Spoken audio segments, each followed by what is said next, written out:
Busted? Yes, Ron Van Dyke has been busted.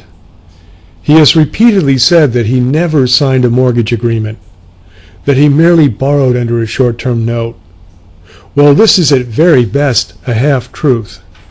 If you are a real cynic, you may get the idea that Ron was trying to pull a sleight of hand, a scam on the bank, by borrowing short-term on one house and using the money to buy a second house. Why would he do that? I'm not really sure why, but it does look suspicious.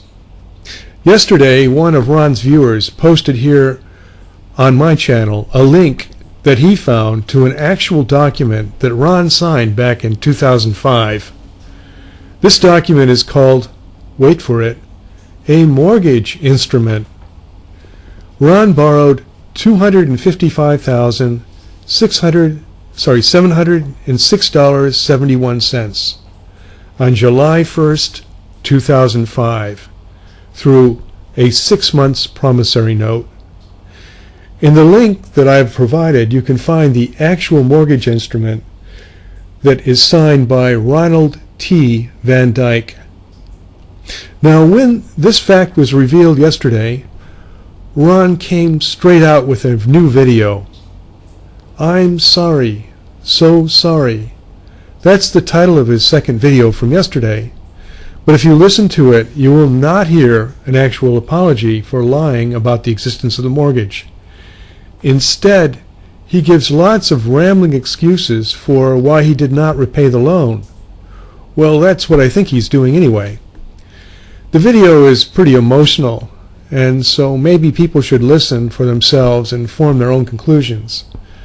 But for me, I did not hear a clear apology, an explanation, or any justification for what he's done. The problem for Ron is that he appears to have made some inaccurate statements. In the document, he was required to covenant that he actually owns the house at Merritt Island and that his ownership interest is free and clear. That turned out not to be true. Now, I cannot say whether or not Ron knew there was a dispute on the title, on ownership, when he signed that document. By now, 10 years later, maybe Ron is the only one who knows for sure. But certainly the bank is not responsible for Ron's inaccuracies. Ron has said that he could not repay the loan because of a dispute over the will, and therefore he doesn't need to repay the loan. Did he read the agreement that he actually signed? There are actual words in it relating to this. Let me read them to you. Borrower covenants that the borrower is lawfully seized of the estate, hereby conveyed, and has the right to mortgage, grant, and convey the property, and that the property is unencumbered, except for the encumbrances of record. Borrower warrants and will defend generally the title to the property against all claims and demands subject to any encumbrances of record. Now that part comes right at the beginning of the main document. It is not something easily missed. So have I just busted Ron for a second time? He says the home in Melbourne, Florida was never mortgaged. Once again, this is at best a half-truth. It is accurate to say the mortgage that I've been talking about is on the Merritt Island property. But even Ron admits that the funds were borrowed to buy the property in Melbourne. Obviously, when the bank discovered the title to the Merritt Island property was in dispute, they went after the second property, the property their loan financed. Do people really think that this is unfair or represents criminal behavior by the bank? I don't see it that way. If anything, it is Ron who behaved in a very questionable fashion in how he used property 1 with a disputed title to buy a second property, which he then moved into. Some of the criticisms I read of me in my video from yesterday are pretty surprising and annoying. I am simply trying to get the facts out. Yesterday I said, that I welcome the truth here, and many people have added to what I wrote. I am not trying to fool people, as Ron has done over the months and years that I've been listening. The fact is, I still want to see Ron avoid homelessness, but he may need to have more time to move out. So maybe he should think about cutting a deal with the bank to buy some more time. So I want to point him to some practical ideas. There is a guy called FIU who has posted on Ron's channel. But Ron now deletes the guy's posts. One of FIU's posts was copied to the ACOR forum, and in it he gave Ron some good suggestions. I will read FIU's post now.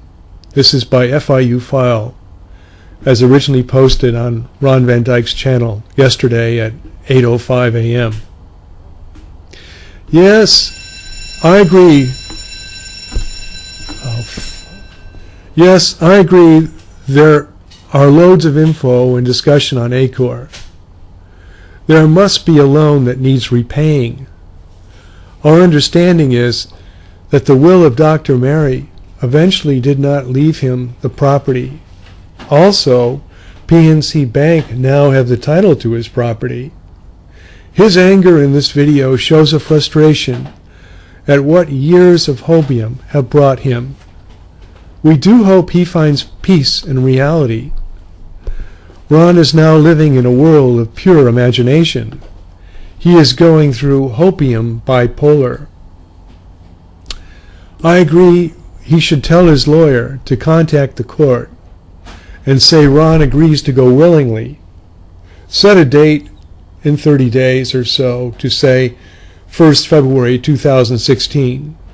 This way, in January, he can dispose of all his stuff, find new and smaller accommodation, and leave before the eviction bailiffs turn up.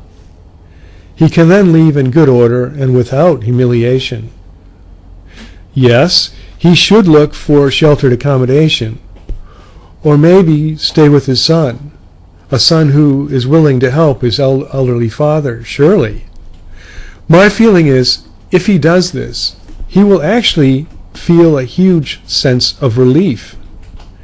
He will no longer be fearing the eventual evil day of eviction, and will be secure in the reality of his new situation, not the current one of a perceived homeowner that he believes he is. But he's not really secure.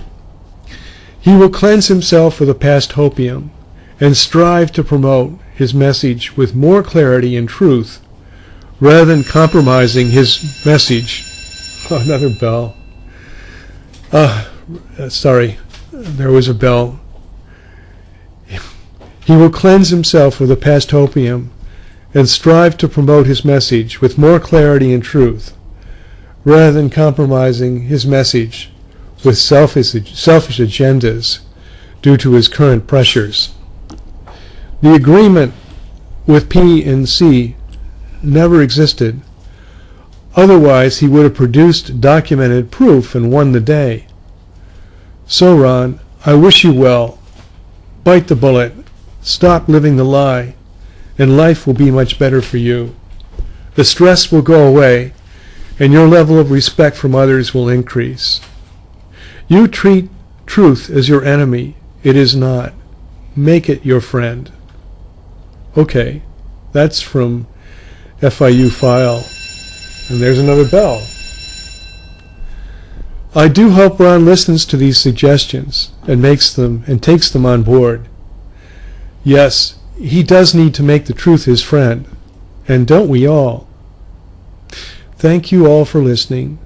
Comments are welcome here, as always. Please speak and write clearly and with the truth.